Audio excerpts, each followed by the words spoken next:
હવે હું મારા મગજને શાંત કરી દઉં. આવું બધું વિચારવાનો કોઈ ફાયદો જ નથી. હું એવું કરું કે રુદ્રજી અને બાકીના પરિવારજનો માટે કંઈક ખાવાનું બનાવી દઉં. Okay, cheers.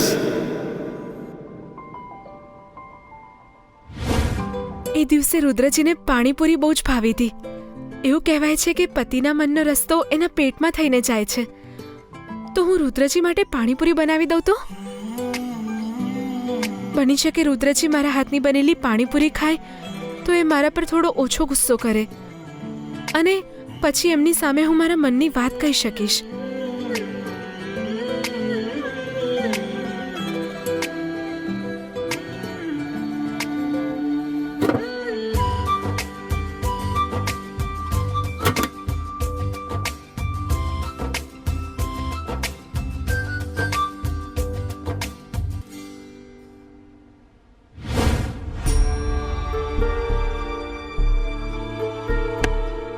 ફરીવાર આ રૂમની આસપાસ પણ ન આવતી. પણ માતાજીએ કીધેલી એ વાત મારા મનમાં કેમ અટકી ગઈ છે? આખરે એવું તો શું છે એ રૂમમાં કે એમણે મને ત્યાં જવાની જ ના પાડી?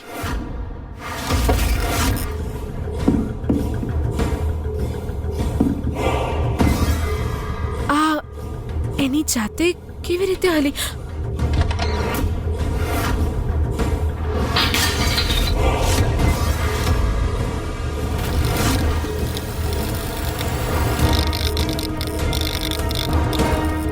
પાર્વતી માં,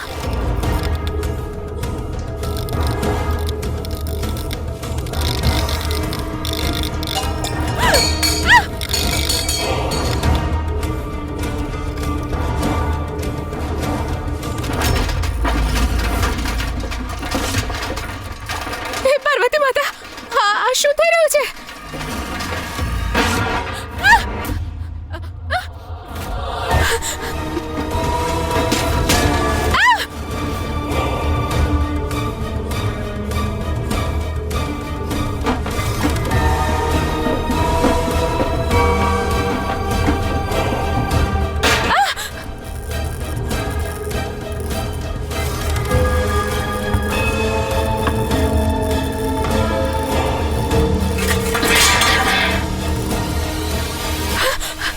પાર્વતી માં, માતાજી, રુદ્રજી,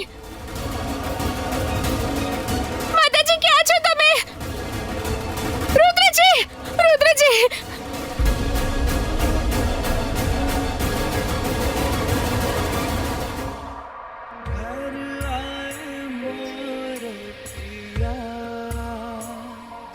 बाजी खुशियों की शहनाइयाँ.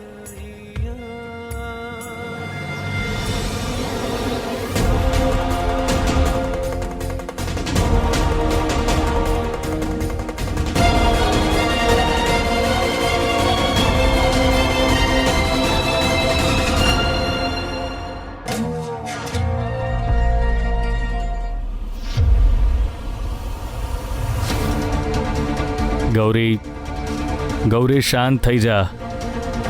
ગૌરી, શું થયું છે? આટલી ગભરાયેલી કેમ છે? હા, રુદ્રજી, તો રસોડામાં ભૂત છે.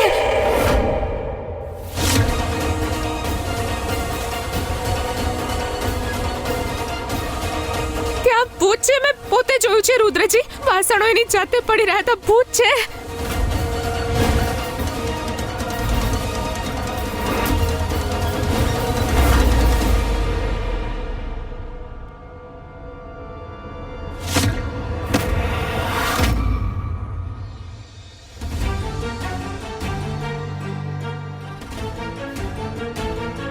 ફરીવાર મને અડવાનો પ્રયત્ન ના કરતી.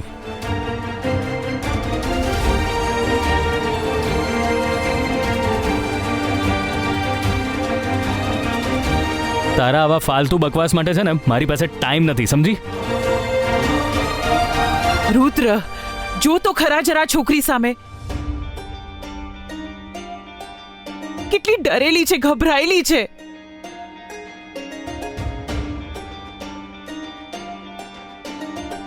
અને જેટલું હું ગૌરીને ઓળખું છું એ ક્યારેય જૂઠું નથી બોલતી.